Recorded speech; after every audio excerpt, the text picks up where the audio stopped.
Hello everyone, hope you're doing well, and sorry this video is a week later than usual. Of course, we were at Thruxton in person on this occasion, and as you can see from the video, we had a very nice time. But now a week later, we finally got a rough idea of how the day went, having watched the highlights programs, and now I've got my ideas for ratings. So sorry this is a week late. Let's get on with it. This one might be shorter than usual because certain details I might have forgotten, having only watched them twice. But anyway, here we go then. We'll start off with Jack Mitchell. Interesting day for the Cooperers. Not really relevant, all four of them. No, all four of them. Of course, they all had their own little problems, but even when they were in the race, they didn't seem that consistent or battling that much. But Mitchell, I think, was like Knock Hill, was much more in the fight than in Alton Park. In race one, for example, he was up against he was fighting with guys you'd expect him to be fighting with at this point. Race two had a mechanical issue. And then race 3 improved to 21st, which is, matches his best result so far, so decent weekend for him. So I'll give Mitchell a C. Just ahead of him is Poor Vet in what might be his last meeting of the year. Bit of again, like Knock Hill, not really showing much relevance. I had a big spin at in race 1, which left him finishing last. Improved a little bit in race 2, but then another DNF in race 3, and I think reverting that when he raced the Audi for trade price cars last year, I think he was much more in the fight and he seemed to be enjoying himself in the championship more. So this was a shame that this guest drive didn't quite go as planned. So yeah, sorry if this is his last meet of the year, and sorry that has to go in D tier. Next up, Nick Hamilton, equally just the same as the other Cooper drivers, not really relevant, and even when they were action-packed starts, he still seemed to be towards the back and not really putting up much of a fight against people who were faster. But you could still put up a fight, I'm sure, Nick. But so not too much to add for him. So I'll put him in D. Now Rick Parfitt, an interesting one for him because maybe it's because we've been here earlier in the year before, and he's a track he'd never been to before. But maybe he's adjusted to it now. I don't know, but I was surprised a little bit by how much more in the fight he was than before. 20th places in races 2 and 3, and race 2 got me by surprise that he was battling with the people he was battling with. And very decent, very good, very nice surprise. Adjusted to the track, adjusted to the car, and maybe this is a sign of a good step forward for Parfitt. Fingers crossed. So Parfitt, I think, should go to B tier, which is probably doesn't seem very hot. Which might, I think A is a bit too generous. But B is definitely better than usual, and this weekend was certainly the case for Parfitt. So good job. You go in B. Jade Edwards next. Well, it's again watching race 2 very closely. I was sat right at turn 1 when of course got a brilliant view of Sutton's move on Cook, which we'll go into later. And I noticed Jade Edwards along with Parfitt very much in the fight in race 2, and I was very surprised. But obviously I didn't know about her penalty she was going to get for messing up the start of race 2, which just simply misfortunate in that one. And race 3, of course, me and my dad both agreed no fault overrunning that one into turn 1, just like the last time she was taken out in turn 1. So yeah, disappointment. But her pace was very much there this weekend, and you could tell it's kind of tell it's her favourite track in the UK. So I will put her with Parfitt in B. Sam Smelt next. Had a little, pretty much only notable moments was his accident in race 3, which clearly was no fault of his own on this occasion. Other than that, not really in the fights, pretty much in the usual places. So I will put Smelt in, well, I guess kind of a usual position in C. Now for Jack Butel, and again, very good, very decent performance. With top 20 in every single race. Including another points finish in race 2 with 15th, and just seems to be staying in the fight much more than we've seen before. So, and his reward for all that for that effort was a trophy for getting for best results overall in Jack Sears Trophy. So very well done for him. And I think he's clearly starting to figure out that's high on dice. So could be a nice little surprise. Put in a few more surprise results as the season comes to an end, which will be good to see. So Butel goes in A tier. Sam Osborne now. I think his day pretty much started, pretty much decided by his qualifying performance, which wasn't great. I think his teammate Reverse even out-qualified him for first time this year. And he did do quite a few overtakes, clearly. But when we saw him do overtakes, he was fairly unsuccessful, so it must be something he's not quite used to. So yeah, but I think at this point in the year, after it's the 6th meeting of the year. You'd be expecting him to get points finishes or close to that, and he wasn't really anywhere near that this weekend. So Osborne goes in C. Aaron Taylor-Smith, pretty miserable day, but when he was in the race and wasn't having problems, he was there and very much still getting those mediocre results. The Cooper seemed to be getting a lot that day. First DNF of the year in race 2, pretty much straight away. But apart from that, kept it clean as you'd expect from Taylor-Smith. So I think for keeping it clean, I'll put him in C. Now Tom Chilton. Pretty good qualifying performance. Tracky's I believe he's a big fan of. Got a return to the points with a 14th of race 1, but dipped a little bit in the closing races when I think ideally he probably should have been fighting for the top team results, and then maybe a chance of a decent reverse grid draw position. But ultimately no. At least he got points in his 400th touring car race. And then, starting off quite well with good qualifying, but keeping it clean and staying not as low down as we've seen him earlier this year. So I think Chilton, I'll give him a B. Carl Bordley, not quite the highs of Olsen Park and Knock Hill this time. Poor qualifying, and again having to make progress in the race, and little bad moments caused the Smelt incident in race 3, which led to a DNF for him. So yeah, pretty forgettable weekend for Bordley. I don't know. Infinities were a bit different. We're a bit all over the place this weekend. So not much to call myself for Bordley. So I'll put him in C. Ollie Jackson next. I think for the first time in a while he was definitely there in that teens or that low towards the top 20 positions. But actually making progress and overtaking people.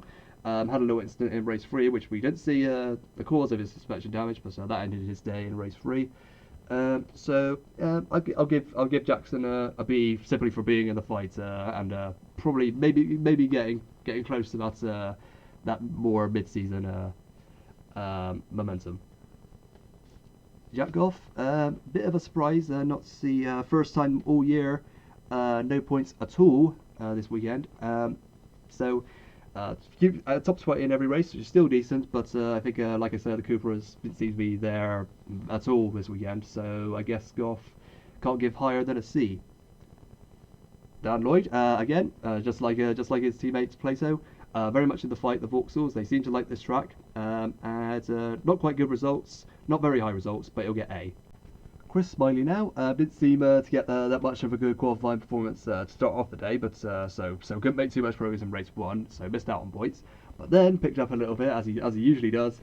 Getting an 11th in race 2, and then a top 10 again in 9th in race 3, so consistent. But again, starting off, but again, you need good qualifying as he proved in Knock Hill, where he clearly had more pace there. So I'm going to give Smiley a B.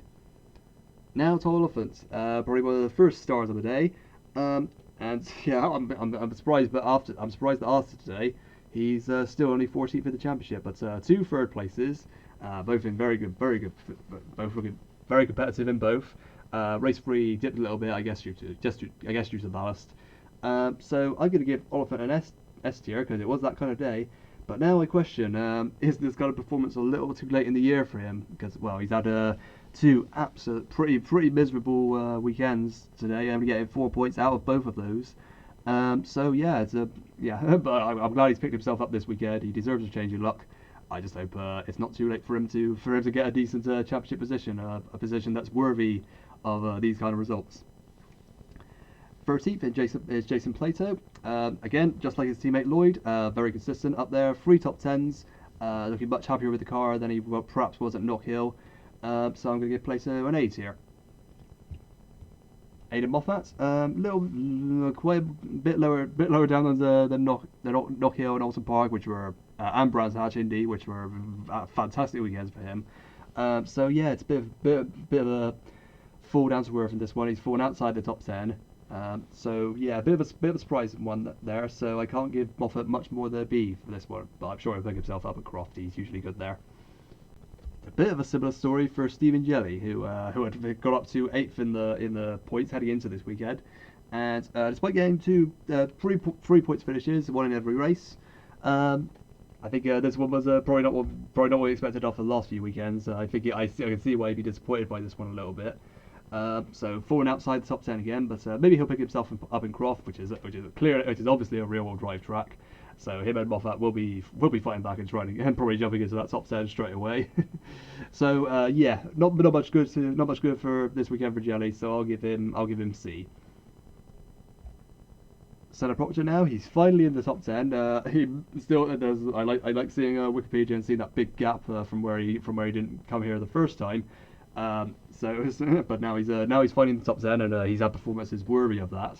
So another podium, achieving one for 3 weekends in a row now. So he's definitely getting positions we'd expect in that BTCC Honda. I think the day started off pretty mediocre. I don't think he was quite in the fight as much as we've seen already this year. So I'm going to give him A, but very, very close to an S tier, this one. And now Shedden, falling from 4th to 9th. Pretty miserable day, which is, well, as we know, Thruxton is a Honda circuit. He had a lot of bad luck this weekend. Yesterday, race 3, I mean, we're not sure on that one. We know that wasn't Jay Edwards' fault, and maybe the blame goes a bit towards Shedden, but we don't really apportion blame here. Race 2 mechanical issue, so yeah, and even in race 1 where he finished, he wasn't really in the mix at all. So big surprise this one for Shedden to fall to 9th, but he'll still get some ballast for a Croft. So he might pick himself up again. Hopefully he will. He's been doing that a lot of that this year, so he goes in C. Down Rowbottom. I mean, we expected big things from him for taking pole in race 1. Obviously had a bad start and got muscled out a bit, and then only ended up 6th. Then had his mechanical issue in race 2, and I guess the few bright moments of his day was getting back up to 14th, starting towards the back in race 3. So I guess that does pick up his day, and I'm sure he'd got a few more decent results had not been for the mechanical failure in race 2. So Rowbottom, because of that race 3 performance, he goes in A. Roy Butcher, again, I'd say as of late, getting 3 finishes, I think he'll take that. He's been unlucky with in terms of finishing races this year, and 3 very good finishes, I'd like to say, 4th, 5th, and 6th in that order. So very much in the fight. But I think the thing with Butcher, he was in the fight, just never really went very far. I mean, he fought people, he overtook people, he defended from people, but he didn't quite get the rewards for those performances. So yeah, didn't get a podium at all, but very close to getting one. So I don't think he'd be too disappointed for his weekend. I'm certainly not. So he goes in A. Adam Morgan now. He loves Thruxton. I said before he would fight back, and he's now back up to 6th in the championship. Not a massive surprise. Consistent in races 1 and 2, then gets reverse grid draw, wins race 3. I mean, that's Adam Morgan. It seems to be Adam Morgan's typical approach to a weekend, and of course he gets some very good points as you'd expect, and just keeping out of trouble in race 3 and getting the W. So Morgan for very good performance, but having got a few more spectacular results in races 1 and 2, I think this will be an S, but we'll put him in A. Turkeyton is next, and I did not expect him to be ending up 5th at the end of the day, considering he was perhaps more consistent than Ingram. But in the end, there were 2 people who were way more consistent and just got overtook are now ahead of him in the championship. But for race 3 to add the pressure on Morgan, probably would have been a good fight had there not been so many safety cars in race 3. Apart from race 2, apart from race 3, 1 and 2 were as consistent as you'd expect from Turkeyton, getting good points. But ultimately, it'll be disappointing, I think, for falling from 3rd to 5th in the points today. But he will bounce back at Croft. That's another of his excellent circuits. So I'll put Turkeyton in A. Jay Hill, another consistent weekend. Not trouble with the ballast at all. Top 4 in each race, 2nd, 4th, and 4th in that order. So very decent, and gets a reward for that consistency with a trophy in race 1. So very good, and I think to now be well, within 9 points of second in the championship. I think that. I think I think we're getting excited again now for Hill. Properly in the fight, like when the first time we left Thruxton this year. So, so Hill, where else could he go than S tier? And the same applies to Josh Cook with a win in race 1, second in race 2, and then improving with a consistent points finish in race 3, which I imagine you'd hope for a little bit better. But consistency is important for Cook, and that will help later on in the year, because Cook and Hill might well be in the fight again. It's probably not just a 3-horse race now; it could be 5, for all we know. So Cook, he'll join Hill in S tier. Now for Tom Ingram, and considering what went wrong in race 2, I think he'll be pretty satisfied with still being second overall in the championship, just not quite as far ahead of anyone else as as he had been previously this year. So definitely the fight he was. Race 2, I think definitely would have been a top five worthy performance, which probably would have led to a even better result in race 3. But he had a puncture on the very last lap, but managed to get across the line in 12th, which probably made for less which made the day less damaging than it could have been, and of course and improved massively in race 3 and got a top 5, which is another consistent weekend. He'll be disappointed not to add to. I think he had the chance to get a podium at least in race 3. I think he will be disappointed, but things could have been a lot worse for his weekend, and he stepped up and improved and dealt with the pressure. So Ingram, I think I'll put him in A. So not really anywhere near an S tier weekend, because he wasn't really in the fight for the top positions. So can't give any higher than an A. But absolutely no doubts, once again for Ash Sutton, S tier. Yet another race 2 win, consistent in the other 2, despite little moments in race 3 where he lost a few places and only fell to 10th, but still consistent points finishes. 30 points ahead in the championship now. I think 4 metres to go. The other guys will need a lot of good luck, and some will need a lot of bad luck. So I think at this point, Paul O'Neill's prediction that Sutton will take the championship again this year, I don't think he's. I'm close to agreeing with him. So Sutton joins Cook, Hill, and Oliphant in S tier. Those are my races for this week, guys. Let me know what you think of the races, and if you grade anyone's performances, if you saw the races. We'll see you in 2 weeks at Croft. We're very excited. So thanks for watching, and I'll see you next time.